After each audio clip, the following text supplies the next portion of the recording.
Hello friends, welcome to Day Trader Telugu and good evening. Sensex 380 points down అయి 73,847 దగ్గర close అయితే Nifty 137 points down అయి 22,399 దగ్గర close అయింది. వెరాస్ బ్యాంక్ నిఫ్టీ 271 పాయింట్స్ డౌన్ అయి 50,240 దగ్గర క్లోజ్ అయింది. ఫ్రెండ్స్, ఈ మొత్తం మార్కెట్ అనాలిసిస్ ని నేను 3 పార్ట్స్ గా డివైడ్ చేస్తున్నాను. ఫస్ట్ పార్ట్ ట్రంప్ సైడ్ నుంచి ఓవర్ నైట్ లో వచ్చిన మేజర్ స్టేట్మెంట్స్ అండ్ మార్కెట్స్ ఎలా ఇంపాక్ట్ అయ్యాయి, ఓవరాల్ ట్రంప్ సైడ్ నుంచి ఉంటున్న టోటల్ డేటాని ఫస్ట్ మాట్లాడుకుందాం. తర్వాత ఆర్బీఐ రిలేటెడ్ ఇంపార్టెంట్ థింగ్ ని డిస్కస్ చేద్దాం. మూడవది చాలా ఇంపార్టెంట్, ఫైనాన్షియల్ ప్లాట్ఫామ్స్ లో దీని రిలేటెడ్ గా డేటా మీకు తక్కువగా కనిపిస్తుంది. చైనా ఏం చేయడానికి పాసిబిలిటీ ఉంది యుఎస్ రిలేటెడ్ గా, అది మార్కెట్స్ కి ఎలాంటి ఇంపాక్ట్ ఉంటుంది, అండ్ రీసెంట్ లోస్ నుంచి ఆల్మోస్ట్ 1.5 రూపీ దగ్గరగా మన రూపీ వీక్ అయింది కదా, నిన్నటితో కంపేర్ చేస్తే కూడా వీక్ అయింది కదా. దీనికి రీజన్ నిన్నటి వీడియోలో మాట్లాడాను, బట్ దాన్ని కొంత ఎక్స్టెండ్ చేస్తూ జరుగుతున్న ఇంపార్టెంట్ సినారియోని మనం థర్డ్ టాపిక్ లో చైనా మాస్టర్ స్ట్రాటజీలో భాగంగా మనం డిస్కస్ చేసుకునే ప్రయత్నం చేద్దాం. ఫ్రెండ్స్, ఇవాళ జరిగింది గ్లోబల్ గా జరిగింది చాలా పెద్ద విషయమే. యుఎస్ మార్కెట్స్ అండ్ ఇతర కంట్రీస్ కి సంబంధించిన మార్కెట్స్ లైక్ యూరోపియన్ కానీ ఏషియన్ మార్కెట్స్ లో కానీ మేజర్ గా మీరు గమనించారంటే కొన్ని దగ్గర 6%, కొన్ని దగ్గర 4%, కొన్ని దగ్గర యావరేజ్ గా 3%, యుఎస్ లో కూడా 1.5-2% దగ్గరగా ఫాల్ ఉంటున్నా మన మార్కెట్ సీరియస్లీ అంత బిగ్ వే లో రెస్పాండ్ అవ్వలేదు. ఏం జరిగింది ఓవర్ నైట్? నిన్న night almost 10 o'clock around US వాళ్ళు అఫీషియల్ గా కన్ఫర్మ్ చేశారు, ఫస్ట్ నుంచి వేస్తున్న 20% ట్యాక్స్ కి రీసెంట్ గా 34% పెంచారు కదా చైనా మీద. దానికి మళ్ళీ చైనా రెస్పాన్స్ గా 34% వేస్తాం మేము కూడా యుఎస్ మీద అనింది కదా. అది కానీ వెనక్కి తీసుకోకపోతే 24 గంటల్లో మీ మీద 50% అడిషనల్ గా వేస్తామని ఇలా యుఎస్ వాళ్ళు చెప్పారా. ఆ మాటలకి చైనా వెనక్కి తగ్గకపోతూ ఉండడం ఇంకొక 50% ని కూడా వేస్తూ ఫస్ట్ 20, తర్వాత 34, తర్వాత 50, టోటల్ గా 104% టారిఫ్ ని చైనాకు సంబంధించిన వస్తువులపై వేయడాన్ని యుఎస్ ఇవాల్టి నుంచే స్టార్ట్ చేయబోతుందనేలా ట్రంప్ సైడ్ నుంచి రెస్పాన్స్ కనిపిస్తూ ఉండడం మార్కెట్ లో వచ్చిన మేజర్ భయం ఏంటో తెలుసా? యుఎస్ ప్రెసిడెంట్ ఆ స్టేట్మెంట్స్ చేస్తారనే మార్కెట్ కి ఐడియా ఉంది, బట్ దీనికి రెస్పాన్స్ గా చైనా వాళ్ళు ఏం చేస్తారు, చైనా వాళ్ళు ఎలాంటి షాక్ ఎలాంటి ఫోర్స్ తో యుఎస్ ని కొట్టడానికి ప్రయత్నిస్తారనే ఒక భయం మార్కెట్ లో ఏర్పడ్డాం. ఆ టైంలో మన మార్కెట్స్ కూడా చాలా గ్రీన్ లో ఉన్నాయి, 300 పాయింట్స్ 400 పాయింట్స్ పెరుగున్నాయి. గిఫ్ట్ నిఫ్టీ యుఎస్ మార్కెట్స్ కూడా 2% 3% పాజిటివ్ లో ఉన్నది కాస్త సడన్ గా ఫ్లిప్ అయింది, సడన్ గా యూ టర్న్ తీసుకొని మార్కెట్ డౌన్ సైడ్ కి వెళ్ళింది. ఈ పాసిబిలిటీ ఉంటుందని నిన్నటి వీడియోలోనే మాట్లాడుకోవడం జరిగింది, బట్ స్టిల్ మార్కెట్ ఒక మేజర్ క్వశ్చన్ అంతా యుఎస్ చైనా మీద ఏ రియాక్షన్ తీసుకుంటుందని కాదు, చైనా యుఎస్ మీద ఎటువంటి రియాక్షన్ తీసుకుంటుందని. థ్యాంక్ గాడ్ అంత సీరియస్ రియాక్షన్ ఏం చైనా సైడ్ నుంచి రాలేదు. మరి నెక్స్ట్ ఏదైనా తీసుకుంటారా ఏమో మరి నాకు తెలియదు, కానీ యాజ్ ఆఫ్ నౌ ఇవాళ వాళ్ళు ప్రెస్ కాన్ఫరెన్స్ నిర్వహించడం, వైట్ పేపర్ ని రిలీజ్ చేయడం, దాంట్లో వాళ్ళు చెప్తున్నది ఒకటే, యుఎస్ మా మీద ఏదైతే టారిఫ్లు వేసిందో దాని మీద మేము రిజల్యూట్ అండ్ ఎఫెక్టివ్ మెజర్స్ తో ముందుకు వెళ్తామని, అండ్ ట్రంప్ సైడ్ నుంచి ఇలాంటి స్టేట్మెంట్స్ అండ్ ఇలాంటి పోకడ్లు మంచిది కాదని, అయినా యుఎస్ కి చైనాకి మధ్యలో ఇలాంటి ఇష్యూస్ కామన్ గానే ఉంటాయి, మేము దీన్ని రిజాల్వ్ చేసుకుంటాం అనేలా స్టేట్మెంట్స్ కనిపించాయి. కానీ మేము కూడా తిరిగి వేస్తాం, ఇంకొక 50% వేస్తాం యుఎస్ మీద అనే ఒక అగ్రెసివ్ ధోరణి అయితే చైనా నుంచి కనిపించలేదు ఈ పాయింట్ ఆఫ్ టైం కి. మరి మనకు తెలియదు నెక్స్ట్ ఏం జరుగుతుందో. యాజ్ ఆఫ్ నో ఇది. అండ్ ఇలాంటి కష్ట సమయాల్లో ఏమవుతుందంటే చిన్న చిన్న ఇష్యూస్ ఉంటున్న వాళ్ళని కూడా మిత్రులు చేసుకోవాలని ప్రయత్నిస్తారు. అదే ప్రెసెంట్ చైనా చేయాలని ప్రయత్నిస్తుంది. స్పోక్స్ పర్సన్ చైనీస్ ఎంబసీకి సంబంధించిన తను యూజింగ్ స్టేట్మెంట్స్ ఏం చేశారంటే, ప్రెసెంట్ యుఎస్ ఒక అబ్యూజివ్ టారిఫ్స్ ఉంటున్న ఈ సందర్భంలో China and India economic and trade relationship strong అవ్వాలని, ఇద్దరికిద్దరు సపోర్ట్ చేసుకొని స్ట్రాంగ్ గా గ్రో అవ్వాలనేలా, చైనా ఇండియా కలవాలనేలా ఇండైరెక్ట్ గా సిగ్నల్స్ చైనా గవర్నమెంట్ సైడ్ నుంచి అయితే కనిపిస్తూ ఉన్నాయి. అండ్ ఇప్పుడే అందుతున్న లేటెస్ట్ బ్రేకింగ్ న్యూస్, ఇప్పటి వరకు నేను చెప్పిందల్లా మార్నింగ్ నుంచి ఇవాళ 4:30 వరకు ఉంటున్న డేటా ఇవాళ ఈవినింగ్ 4:30కి అప్డేట్ అవుతున్నది. చైనా యుఎస్ కి సంబంధించిన గూడ్స్ పై 84% కి టారిఫ్ ని పెంచుతుందని, 84% ట్యాక్స్ అడిషనల్ గా వేయడం కాదు, 84% కి ట్యాక్స్ ని తీసుకువెళ్తుందని, అండ్ దీంతో పాటు యుఎస్ కి సంబంధించిన 12 ఎంటిటీస్ ని ఎక్స్పోర్ట్ కంట్రోల్ లిస్ట్ లో పెడుతూ ఈ టారిఫ్ ని అనదర్ గేమ్ కి అయితే తీసుకువెళ్లాలని చైనా ప్రయత్నిస్తూ ఉంది. సో ట్రంప్ టారిఫ్స్ కి చైనా అయితే స్ట్రైక్ బ్యాక్ అయితే చేసింది.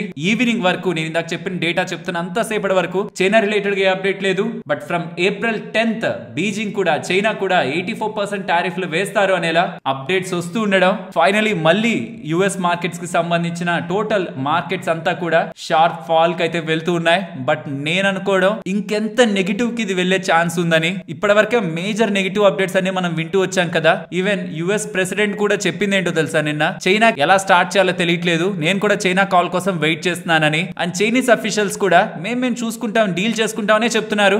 బట్ ఇది ప్రైడ్ కి సంబంధించిన విషయం. నేనైతే చైనా కొంచెం సాఫ్ట్ అయిందని అనుకున్నాను, కానీ ఇందాకటి వరకు జస్ట్ నౌ విత్ అప్డేట్స్ తో చూస్తుంటే ఒక్క స్టెప్ వెనక్కి వెళ్తున్నట్టు, టూ మచ్ వెనక్కి వెళ్తున్నట్టు కాదు. ఎందుకంటే యుఎస్ వేసిందే మళ్ళీ చైనా కూడా వేస్తుంటే అది ఎక్కడికో వెళ్ళేది. బట్ నేను తగ్గట్లేదు, నేను స్ట్రాంగ్ గానే ఉన్నానని చైనా కూడా మళ్ళీ టారిఫ్ అప్డేట్స్ తో యూఎస్ మీద భారీగా టారిఫ్లు వేస్తూ ఉండడం, ఇప్పుడు దీనికి ఖచ్చితంగా ట్రంప్ రియాక్ట్ అవుతారు. ఎక్కడో ఒక దగ్గర సాఫ్ట్నెస్ కనిపిస్తే ట్రంప్ సైడ్ నుంచా చైనా సైడ్ నుంచా ఒక దగ్గర నుంచి సాఫ్ట్నెస్ కనిపించడం, వారిద్దరూ డిస్కస్ చేసుకుంటున్నారని ఎలా డేటా షేర్ చేయడం, లేకపోతే నేను ప్రెసిడెంట్ తో మీట్ అవుతాను, చైనా ప్రెసిడెంట్ తో మీట్ అవుతానన్నా, లేకపోతే చైనీస్ ప్రెసిడెంట్ కానీ లేకపోతే చైనీస్ సంబంధించిన అఫీషియల్స్ కానీ యూఎస్ కు వస్తున్నారన్నా, ఏదో ఒక డేటా పాయింట్స్ తో మార్కెట్స్ దీన్ని బాటమ్ అవుట్ గా అయితే తీసుకుంటాయి. But as of now US and China ఇద్దరు కూడా ఫైర్ మీద అయితే ఉన్నారు. ఐ థాట్ మార్కెట్స్ అంతా కొంత స్టెబిలైజ్ అయ్యి ఎండింగ్ పాయింట్ కూడా ఏ అప్డేట్స్ రాకపోతుండేసరికి చైనా ఎందుకు దీన్ని మరీ సీరియస్ చేసుకోవడం, మనం మాటలతో తేల్చుకుందాంలే, ఎందుకు ఊరికి అప్డేట్స్ చేయడం, ట్రంప్ చేస్తుంటే నేను చేయాలనుకొని కొంత టైం తీసుకొని రియాక్ట్ అవుతారు అనుకున్నాను. కానీ within the span of half an hour to 1 hour వాళ్ళు కూడా మేము రియాక్ట్ అవుతున్నాం అనేలా స్ట్రాంగ్ ఇండికేషన్ ని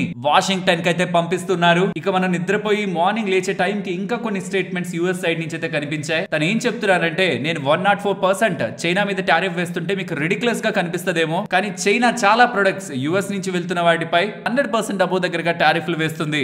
లెఫ్ట్ అండ్ రైట్ మనల్ని ఇప్పటి వరకు దోచుకున్నారు. ఇప్పుడు మన వంతు మనం కూడా అలానే చేయాలి.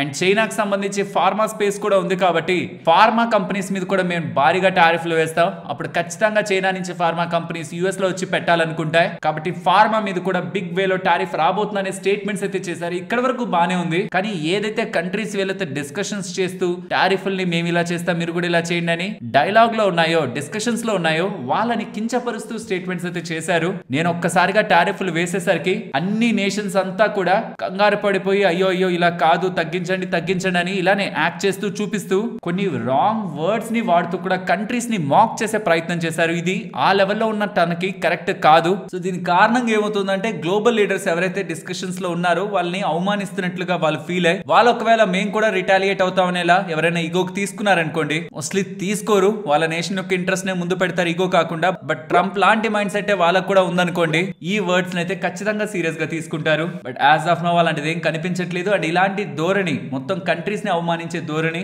యుఎస్ ప్రెసిడెంట్ కి అయితే మంచిది కాదు. But finally A countries A levels లో ఉన్నాయని చూస్తే నెగోషియేట్ చేయడానికి ప్రయత్నిస్తున్నది Japan, south Korea, UK, Switzerland, Australia, Singapore, Brazil, Cambodia and Turkey. And concessions ని ఆఫర్ చేసినవి Vietnam, Taiwan, India, Thailand, Indonesia and Brazil. Retaliate అయింది, మేము తిరగబడతాం అనుకొని తిరిగి యుఎస్ మీద టారిఫ్ వేసింది చైనా అండ్ కెనడా. వేయడానికి ప్రయత్నిస్తుంది యూరోపియన్ యూనియన్. ఏ స్టెప్ తీసుకుంది మెక్సికో. గతంలో 50 కంట్రీస్ రీచ్ అయ్యారు, ఇప్పుడు ఏకంగా 70 కంట్రీస్ మాకు రీచ్ అయ్యి టారిఫ్ తగ్గించమని అడుగుతున్నారని కొన్ని వీక్స్ కొన్ని మంత్స్ లో దాని రిలేటెడ్ గా డిసిషన్ తీసుకుంటారనేలా అక్కడ ట్రెజరీ సెక్రటరీ దగ్గర నుంచి అయితే కామెంట్స్ కనిపిస్తున్నాయి. మరి యుఎస్ సైడ్ నుంచి ఫార్మా కంపెనీలపై టారిఫ్ వెళ్తే ఓన్లీ చైనాకు సంబంధించిన ఫార్మా కంపెనీల మీదకే వెళ్తుందా, ఇండియాకి సంబంధించిన ఫార్మా కంపెనీల మీద కూడా వెళ్తుందా అనేది మెయిన్ క్వశ్చన్. బట్ అల్టిమేట్ గా ఫార్మా మీద మాత్రం టచ్ చేశారంటే అది యుఎస్ ఎంటైర్ హెల్త్ కేర్ మీద ఇంపాక్ట్ ని తీసుకుంటది. ధరలు పెరుగుతాయి, అది వాళ్ళ కస్టమర్సే వాళ్ళ కన్స్యూమర్సే యుఎస్ సిటిజన్స్ భరించాలి. కాబట్టి ఫార్మా అంత ఈజీ కాదు. ఈజీ అయితే ఈ పాటికే వేసేసే వాళ్ళు. మేబీ దానికోసమే స్ట్రాటజిక్ ప్లాన్ చేస్తున్నారా, దీని ఏదైనా స్ట్రాటజిక్ వేలో ఏమైనా అనౌన్స్ చేస్తారా, ఓన్లీ చైనాకు సంబంధించిన కంపెనీసా లేకపోతే ఏదైనా కొన్ని నేషన్స్ ని పెడతారా, దాంట్లో కూడా క్లాసిఫికేషన్స్ తీసుకుంటే ఏదైనా పర్టికులర్ డ్రగ్స్ ని ఎక్స్క్లూడ్ చేస్తారా, మరి ఇవన్నీ కూడా కమింగ్ టైమ్స్ లో తెలియాలి. సూన్ వేస్తారు ఫార్మా ఇంపోర్ట్స్ మీద అని మాత్రం యుఎస్ ప్రెసిడెంట్ ట్రంప్ అయితే క్లారిఫికేషన్ ఇస్తున్నారు. దీంతో గ్లోబల్ స్లో డౌన్ ఖచ్చితంగా అవుతుందని క్రూడ్ ఆయిల్ రీసెంట్ టైమ్స్ లో పడుతున్నది కాస్త మళ్ళీ పడుతూ $60 per barrel మార్క్ కి వచ్చేసింది. ఈ రెసిప్రోకల్ టారిఫ్లన్నీ స్టార్ట్ అవ్వక ముందు అది $75 దగ్గర ఉంది, ఇప్పుడు బిలో 60 ఉంది. $15 per barrel తగ్గడం it's not a joke crude oil అది. బట్ ఇక్కడ ట్విస్ట్ ఏం జరుగుతుందంటే యుఎస్ 10-year బాండ్ డీల్స్ అనమాట 4 బిలో వెళ్ళిన కాస్త 4.4 దగ్గరకు వచ్చేసాయి. దీని రిలేటెడ్ గా లాస్ట్ లో మాట్లాడతాను. ఇక్కడ ఒక ఇంట్రెస్టింగ్ థింగ్ ఉంది, very logical conclusion. Third topic లో మాట్లాడుకుందాం.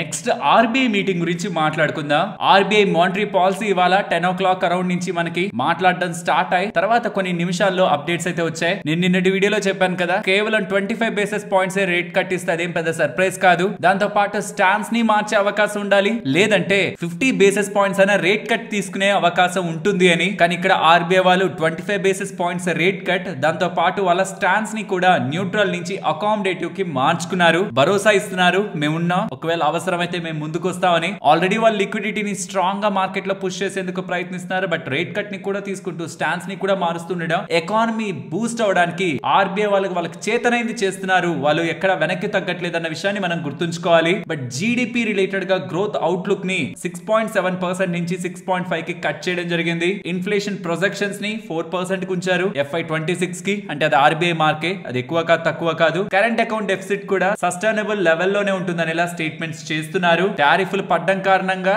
ఎక్స్పోర్ట్స్ మీద ఇంపాక్ట్ పడుతుందని స్టేట్మెంట్స్ అయితే చేయడం జరిగింది. దీంతో పాటు ఇంకొక 5 బిగ్ అనౌన్స్మెంట్స్ కూడా జరిగాయి. Securitization of stressed assets, co-lending expansion, partial credit enhancement, UPI transaction limit flexibility and regulatory sandbox revamp. వీటన్నిటి రిలేటెడ్ గా ఉంటున్న ఇంపార్టెంట్ ఇమేజ్ నేను మీకు స్క్రీన్ ముందు ఉంచుతున్నాను. And draft gold guidelines related గా ఆర్బీఐ గవర్నర్ గారి క్లారిఫికేషన్స్ తో కొన్ని స్టాక్స్ లో మనం ఫాల్ ని చూసాం. అది మనం స్టాక్స్ రిలేటెడ్ గా ఉన్న అప్డేట్స్ లో మాట్లాడుకుందాం. ఓవరాల్ ఇది ఎంటైర్ ఆర్బీఐ రిలేటెడ్ గా ఇవాళ జరిగిన ఈవెంట్ ఒక సమ్మరీ. ఇప్పుడు చైనా రిలేటెడ్ గా మాట్లాడుకుందాం. సో ఇందాక చెప్పినట్లు చైనా కూడా యుఎస్ మీద వేసిన టారిఫ్ ని, ట్యాక్స్ ని 34% నుంచి ఇంకొక 50% దానికి యాడ్ చేస్తే 84% కి పెంచింది. బట్ అది కాదు అసలు పాయింట్. యుఎస్ కి సంబంధించిన బాండ్ డీల్స్ రీసెంట్ టైమ్స్ లో పడినవి కాస్త మళ్ళీ స్ట్రాంగ్ గా పెరగడానికి అండ్ చైనాకి సంబంధించి యుఎస్ ని ఇంపాక్ట్ చేయడానికి ఉంటున్న స్ట్రాంగ్ ట్రిగ్గర్ ఏంటో తెలుసా? యుఎస్ కి సంబంధించిన బాండ్స్ లో, ట్రెజరీ బాండ్స్, గవర్నమెంట్ బాండ్స్ లో చైనా 9% దగ్గరగా వాటాని హోల్డ్ చేస్తుంది. అంటే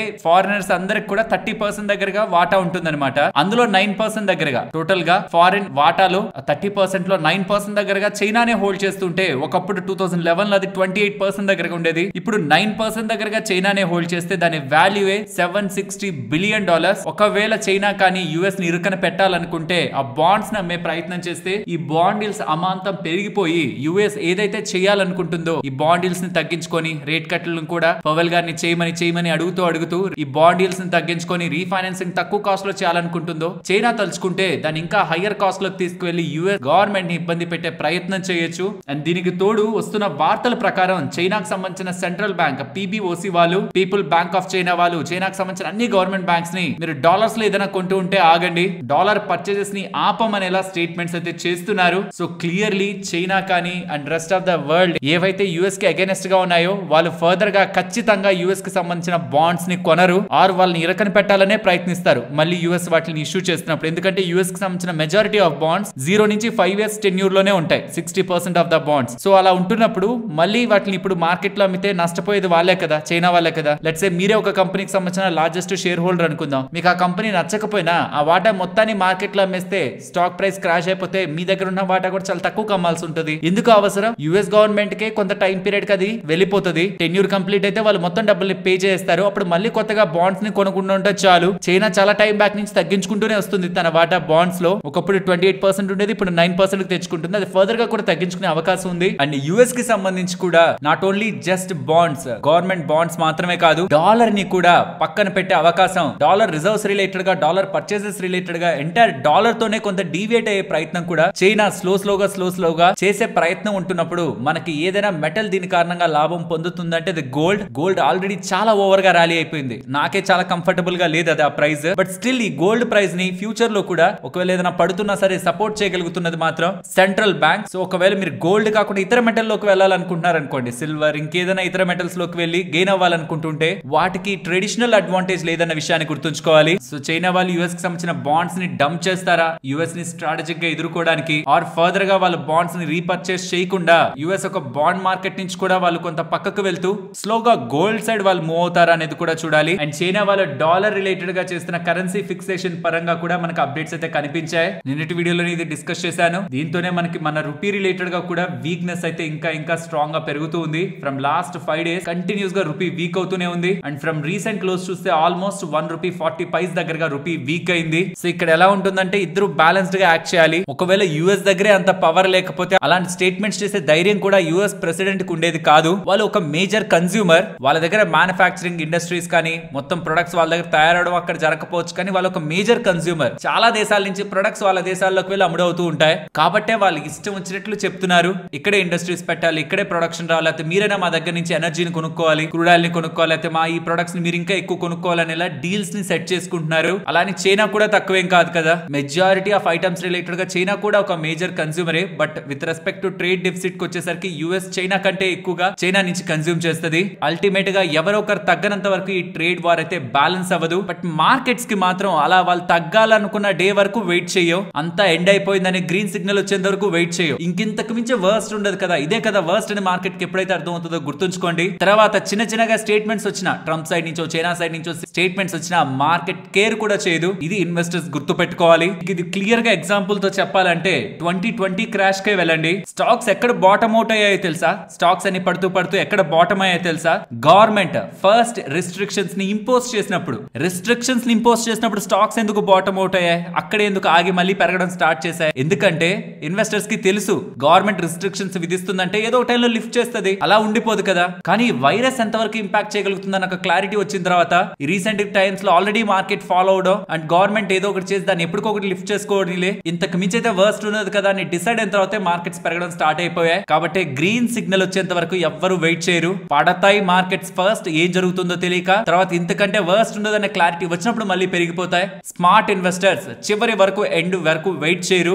మేజర్ ఫాల్ అందరూ పానిక్ అవుతూ ఒక మేజర్ డీప్ ఫాల్ ఉంటున్నప్పుడు తన దగ్గర అట్లీస్ట్ ఒక 100 రూపీస్ ఉంటే 20 రూపీస్ 30 రూపీస్ పెడుతూ మళ్ళీ మేజర్ డీప్ ఫాల్ ఉంటున్నప్పుడు 20-30 పెడుతూ ఇంతకు మించి వర్స్ట్ ఉండదని ఒక క్లారిటీ ఎప్పుడైతే మార్కెట్ కి వచ్చి గ్లోబల్ ఇన్వెస్టర్స్ మళ్ళీ సడన్ గా కొనడం ప్రయత్నిస్తారో అప్పుడు బెనిఫిట్ చెందే ప్రయత్నం లాంగ్ టర్మ్ ఇన్వెస్టర్స్ లో కనిపిస్తుంది. బట్ షార్ట్ టర్మ్ లో ఎవరైనా డబ్బులు పెట్టాలనుకుంటే మార్కెట్ లో కొన్ని నెలలకు 1-2 సంవత్సరాలకు గుర్తుంచుకోండి, ఇవి చాలా వోలటైల్ మార్కెట్ రికవర్ అయినా మీరు పెట్టిన స్టాక్ రికవర్ అవ్వాలని లేదు. షార్ట్ టర్మ్ కి అయితే మార్కెట్ లోకి ఇప్పుడు కాదు ఎప్పుడు కూడా డబ్బులు తీసుకురాకండి. మీరు ఒకవేళ కొత్త వాళ్ళైతే మ్యూచువల్ ఫండ్స్ తోనే మీ జర్నీని స్టార్ట్ చేయండి. అడిగి రిమైనింగ్ మార్కెట్ గురించి మాట్లాడుకుంటే ఒక ఇంట్రెస్టింగ్ డేటా షేర్ చేయాలి. నెక్స్ట్ 12 డేస్ లో ఓన్లీ 5 వర్కింగ్ డేస్ ఉన్నాయి, రెస్ట్ అన్ని హాలిడేస్. ఇవాళ మార్కెట్ వర్కింగ్ డే కదా, రేపు హాలిడే మహావీర్ జయంతి కారణంగా, నెక్స్ట్ వర్కింగ్ డే, తర్వాత సాటర్డే సండే హాలిడేస్, తర్వాత మండే కూడా హాలిడే అంబేద్కర్ జయంతి కారణంగా, తర్వాత ఒక 3 డేస్ వర్కింగ్ ఉంటే మళ్ళీ 18th 19th 20 కూడా హాలిడే. కాబట్టి చాలా తక్కువ వర్కింగ్ డేస్ ఉంటున్న వీక్ అది నెక్స్ట్. అండ్ మార్కెట్స్ కూడా రీసెంట్ టైమ్స్ లో కొంత పానిక్ కి గురై కొంత స్టెబిలైజ్ అయ్యే ప్రయత్నం జరుగుతున్నాయి.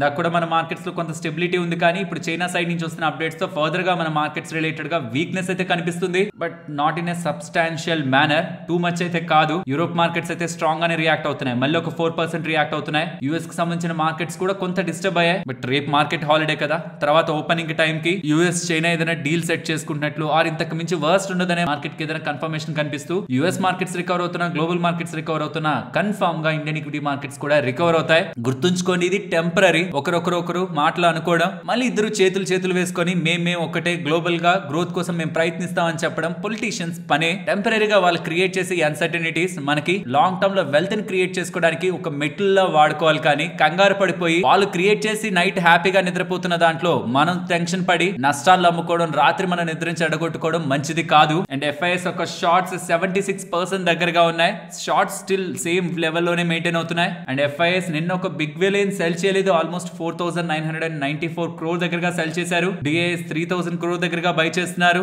వాళ్ళ సెల్లింగ్ యాక్టివిటీ అయితే రీసెంట్ టైమ్స్ లో మళ్ళీ అందుకుంది, వరుసగా సెల్ చేసుకుంటూనే వెళ్తున్నారు. ప్రాబబుల్లీ గ్లోబల్ టెన్షన్స్ సెటిల్ అయ్యాక వాళ్ళ యాక్టివిటీ ఎలా ఉంటుందో చూద్దాం. ఎందుకంటే ఒక ఈవెంట్ కారణంగా మారిన మనుషులు, ఒక ఈవెంట్ కారణంగా మారిన సెల్లింగ్ ని మనం సీరియస్ గా తీసుకోవడం కంటే ఆ ఈవెంట్ ఎండ్ అయిన తర్వాత వాళ్ళ ధోరణి ఎలా ఉందనేది కంట్రీ స్పెసిఫిక్ ఈవెంట్ గా ఉంటుంది. కాబట్టి అప్పుడు మనం ఇండియా రిలేటెడ్ గా ఎఫ్ఐఎస్ యొక్క స్టాండ్ ఎలా ఉందనేది ఆఫ్టర్ దిస్ ఈవెంట్ తెలుసుకునే ప్రయత్నం చేద్దాం. ఫ్రెండ్స్, ఇలా మార్కెట్ లో ఉంటున్న ఎంటైర్ డేటాను అనాలిసిస్ చేస్తూ కంటెంట్ ని మీ ముందుకు తీసుకురావడానికి మేం పెట్టిన ఎఫర్ట్స్ మీకు వాల్యుబుల్ గా అనిపిస్తూ ఉంటే మన వీడియోని తప్పకుండా లైక్ చేయండి. ఫ్రెండ్స్, రిమైనింగ్ అప్డేట్స్ మాట్లాడుకునే ముందు యూజువల్ గా మార్కెట్ మొత్తం అండర్ పర్ఫార్మ్ చేస్తుంది అనుకోండి, మార్కెట్ మొత్తం పడుతుంది అనుకోండి, ఆ టైంలో పెరిగే ఇండెక్స్ ఏదైనా ఉంటుందా అంటే అది ఎఫ్ఎంసీజీ అనమాట. డిఫెన్సివ్ స్పేస్ లో ఈ ఐటీస్ కి ఫార్మాస్ కూడా ఇష్యూస్ ప్రెసెంట్ నడుస్తున్నాయి. కాబట్టి ఇఫ్ ఇన్ కేస్ మీరు లాంగ్ టర్మ్ లో రిస్క్ తీసుకోవాలనుకున్న వాళ్ళైతే ఏ స్టాక్స్ అయితే బాగా పడుతున్నాయో వాటిల్నే మనం యావరేజ్ చేసుకోవాలి, లేకపోతే వాటిల్ని కొత్తగానే కొనే ప్రయత్నం చేయాలి. బికాస్ అక్కడ మేజర్ డిస్కౌంట్ దొరుకుతుంది కాబట్టి. అలా కాదు నెక్స్ట్ వచ్చేది బిగ్ వోలటాలిటీ అని మీకు భయం వేస్తూ నాకు ఎక్కువ రియాక్షన్ ఉండకూడదు అనుకుంటే ఫస్ట్ ప్లేస్ లో రీసెంట్ టైమ్స్ లో చెప్తున్నది బ్యాంక్స్ ని పెట్టచ్చు, ఎన్బిఎఫ్సిల్ని, హౌసింగ్ ఫైనాన్స్ కంపెనీస్ ని, డొమెస్టిక్ గా ఫేస్ చేసిన కంపెనీస్ ని పెట్టచ్చు. అందులో మనం ఎఫ్ఎంసీజీ కంపెనీస్ ని కూడా పెట్టచ్చు. ఒకవేళ ఎఫ్ఎంసీజీ లో మీకు వేటిని కొనాలో తెలియకపోతుంటే బ్యాంక్ ఆఫ్ అమెరికా వాళ్ళు ఎంటైర్ ఎఫ్ఎంసీజీ స్పేస్ రిలేటెడ్ గా లిస్ట్ ని రిలీజ్ చేశారు. అందులో కొన్ని స్టాక్స్ పెరగడానికి వాళ్ళకి అవకాశం ఉంటున్నట్టు, కొన్ని స్టాక్స్ ని పక్కన పెడుతున్నట్లు. అలా పెరిగే వాటిల్లో Titan, Marico, United spirits, Varun beverages, Tata consumer, ITC, HUL, Hindustan Unilever ని పెడుతూ డీమార్ట్ ని కొంత పక్కన పెట్టమని, పెయింట్స్ అండ్ ప్యాకేజ్డ్ ఫుడ్స్ తయారు చేస్తున్న వాళ్ళని కూడా కొంత పక్కన పెట్టమని స్టేట్మెంట్స్ చేస్తున్నారు. డీమార్ట్ అంటే ఓకే, పెయింట్స్ అంటే Asian paints, Berger paints, Nerolac because of margin risk అంటున్నారు. వెరాస్ ప్యాకేజ్డ్ ఫుడ్స్ అంటే నెస్లే, బ్రిటానియా ఇవన్నమాట. ఈవెన్ టాటా కన్స్యూమర్ కూడా వస్తుంది. కానీ టాటా కన్స్యూమర్ ఒక టాప్ లైన్ గ్రోత్ హెల్దీగా ఉందని రీజన్ తో టాటా కన్స్యూమర్ ని మాత్రం బెటర్ వాటిల్లో ప్లేస్ చేశారు. వెరాస్ టైటాన్ కానీ, మ్యారికో కానీ, యునైటెడ్ స్పిరిట్స్ కానీ, వరుణ్ బెవరేజెస్ కానీ, ఐటీసీ కానీ, హెచ్యుఎల్ కానీ బెటర్ నెంబర్స్ ని కమింగ్ టైమ్స్ లో డెలివర్ చేసి మంచి రిటర్న్స్ ఇచ్చే అవకాశం ఉంది. కాబట్టి వీటిని వీళ్ళు కాల్ అవుట్స్ గా పిలుస్తూ రిపోర్ట్ ని అయితే రిలీజ్ చేయడం జరిగింది. నెక్స్ట్ గ్లెన్మార్క్ గురించి మాట్లాడుకోవాలి. గ్లెన్మార్క్ రిలేటెడ్ గా మార్చ్ లో ఆల్మోస్ట్ 39 డ్రగ్స్ ని రీకాల్ చేశారు. రీకాల్ చేశారనే డేటా వరకు మార్చ్ లోది, బట్ క్లాసిఫికేషన్ 2 లో భాగంగా ఇది రీకాల్ చేశారనేలా యుఎస్ ఎఫ్డిఏ వెబ్సైట్ లో మనకి క్లారిఫికేషన్ వస్తూ ఉండడం. క్లాస్ 2 లో భాగంగా రీకాల్ అంటే మెజారిటీ ఆఫ్ డ్రగ్స్ అనేవి టెంపరీగా హెల్త్ ప్రాబ్లమ్స్ ని క్రియేట్ చేస్తాయి, మళ్ళీ కొంత టైం రివర్సబుల్ అవుతుంది. కానీ ప్రొడక్ట్స్ రిలేటెడ్ గా ఇష్యూ ఉండడం కారణంగానే రీకాల్ అయిందనేలా. మేజర్ ఇష్యూ కాదు, రివర్సబులే, బట్ ప్రాబ్లం అయితే ఉంది డ్రగ్స్ రిలేటెడ్ గానీ. కాబట్టి దీని పరంగా యుఎస్ ఎఫ్డిఏ వాళ్ళు ఇన్స్పెక్షన్ పితాంపూర్ ఫెసిలిటీ రిలేటెడ్ గా ఇన్స్పెక్షన్ చేసే అవకాశం ఉంటుందని అప్డేట్స్ కనిపిస్తూ ఉండడం. స్టాక్ లో ఇవాళ మనం ప్రెషర్ అయితే చూసాం. సో గుడ్ మ్యానుఫ్యాక్చరింగ్ ప్రాక్టీసెస్ లో ప్రాబ్లం ఉండడం కారణంగా రీకాల్ చేసేలా చెప్తున్నారు. అండ్ క్లాస్ 2 స్పేస్ లో రీకాల్ అయింది కాబట్టి ఇది మేజర్ థ్రెట్ కాదు, బట్ స్టిల్ చిన్న చిన్న ఇష్యూస్ ఉన్నా సరే ఫార్మా కంపెనీస్ రిలేటెడ్ గా దట్టు యుఎస్ఎఫ్డిఏ కొంత సీరియస్ గానే తీసుకుంటుంది కాబట్టి ఇన్స్పెక్షన్ చేసే అవకాశం ఉంది. అండ్ మెజారిటీ ఆఫ్ డ్రగ్స్ ఏవైతే రీకాల్ చేశారో ఆ డ్రగ్స్ రిలేటెడ్ గా ఎక్స్పైరీ కూడా మార్చ్ 2025 ఉంటుండడం కూడా దీని పరంగా కూడా వాళ్ళు రీకాల్ చేసి ఉండొచ్చని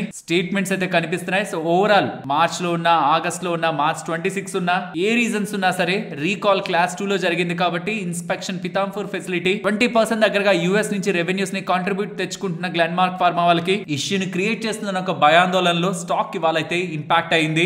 నెక్స్ట్ గోల్డ్ లోన్ రిలేటెడ్ గా ఆర్బీఐ గవర్నర్ గా చేసిన స్టేట్మెంట్స్ తో ఇవాళ చాలా గోల్డ్ లోన్స్ ఇస్తున్న కంపెనీస్ లైక్ ముతూట్ ఫైనాన్స్ కానీ, ఐఐఎఫ్ఎల్ కానీ, even Manappuram finance to a certain extent and Cholamandalam, ఈ మొత్తం కంపెనీస్ అన్నిట్లో కూడా ఇవాళ మనకి ఫాల్ కనిపించింది. ప్రధానమైన కారణం డ్రాఫ్ట్ గోల్డ్ గైడ్ లైన్స్ ని తీసుకురావాలని ఆర్బీఐ వాళ్ళు ప్రయత్నిస్తున్నట్లు స్టేట్మెంట్స్ చేస్తూ ఉండడం. స్టాక్స్ అని ఫస్ట్ అయితే పడిపోయాయి. తర్వాత ఆర్బీఐ గవర్నర్ గారు క్లారిఫికేషన్ ఇచ్చారు. చూడండి, గోల్డ్ లోన్స్ రిలేటెడ్ గా రూల్స్ ని టైట్ చేయాలని నా మైండ్ లో లేదు, కానీ రేషనలైజ్ చేయాలనుకుంటున్నాను. ఆ లోన్ తీసుకుంటున్న వాళ్ళ డబ్బులు రిలేటెడ్ గా పర్సనల్ కన్సంప్షన్ రిలేటెడ్ గా యూస్ చేస్తున్నారు, ఇతర యాక్టివిటీస్ రిలేటెడ్ గా డబ్బులు వెళ్తుందా, అండ్ ఆ గోల్డ్ ని అసెస్మెంట్ చేయడంలోను, వాల్యుయేషన్ చేయడంలోను చాలా పారామీటర్స్ రిలేటెడ్ గా గోల్డ్ లోన్ పరంగా రెగ్యులేషన్స్ తీసుకురావాలి, టైట్నింగ్ కాదు. బికాస్ లాస్ట్ ఇయర్ తో పోలిస్తే ఈసారికి మిగతా స్పేస్ అన్నింటిలో కంటే ఫాస్టెస్ట్ గా గ్రో అవుతుంది గోల్డ్ లోన్ స్పేస్. 87% దగ్గరగా గ్రో అయింది.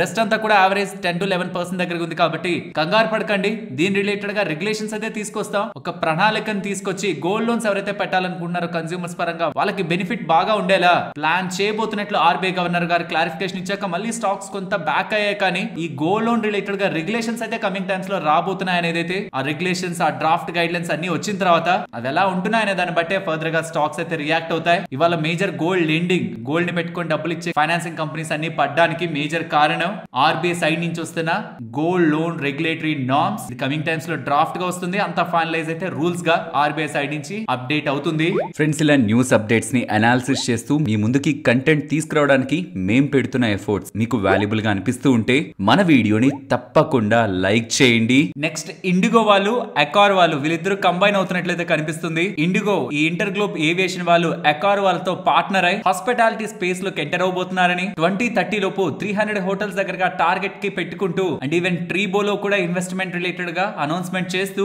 అకార్ వాళ్ళు ఇండిగో రిలేటెడ్ గా పార్ట్నర్షిప్ ని ఇంకా స్ట్రెంథెన్ చేసుకుంటూ వీళ్ళిద్దరు కాంబినేషన్ లో లాయల్టీ ప్రోగ్రామ్ కూడా ఉంటుందని ఎలా అప్డేట్స్ కనిపిస్తున్నాయి. సో ఇండిగో స్లో అండ్ స్లోగా హాస్పిటాలిటీ రంగంతో కూడా పార్ట్నర్ అవుతున్నట్టయితే అర్థమవుతుంది. నెక్స్ట్ సెన్కో గోల్డ్ వాళ్ళు డేటాని పబ్లిష్ చేస్తున్నారు. మంచి డేటా, రెవెన్యూ ను స్ట్రాంగ్ గానే 19% గ్రో అయింది. Same store sales growth 18%, retail sales growth 23%. Showrooms కూడా, షోరూమ్ ఓవరాల్ పోర్ట్ఫోలియో కూడా 175 స్టోర్ కి ఎక్స్పాండ్ అయ్యాయని, డైమండ్ జ్యువెలరీ డిమాండ్ కూడా 39% ఇంప్రూవ్ అయిందని, మార్జిన్ అవుట్లుక్ కూడా పాజిటివ్ గా Q4 కి ఇస్తూ సెన్కో వాళ్ళు కూడా మంచి డేటాని పబ్లిష్ చేశారు. నెక్స్ట్ స్టీల్ స్ట్రిప్స్ వీల్స్ గురించి మాట్లాడుకోవాలి. వీళ్ళకి $5 million export order global OEM company నుంచి లభించిందని, నెక్స్ట్ 5 year రిలేటెడ్ గా అండ్ దీని ఒక ఎగ్జిక్యూషన్ చెన్నై ప్లాంట్ నుంచి FY26 నుంచి స్టార్ట్ చేస్తారని, రిలేటెడ్ పార్టీ డీల్ కాదని ఎక్స్పోర్ట్ ఆర్డర్ అనేలా వీళ్ళు మెన్షన్ చేస్తున్నారు. నెక్స్ట్ ఈపాక్ డ్యూరబుల్ రిలేటెడ్ గా మాట్లాడుకోవాలి. వీళ్ళు 6 lakhs వాషింగ్ మెషిన్ ప్రొడక్షన్ కెపాసిటీని ప్రెసెంట్ యాడ్ చేసుకొని ఉన్నారని, నెక్స్ట్ 1 year లో దీనికి 50 crore దగ్గరగా ఖర్చు పెడుతూ, దట్టు ఇంటర్నల్ గా వచ్చిన ప్రాఫిట్ నుంచే ఖర్చు పెడుతూ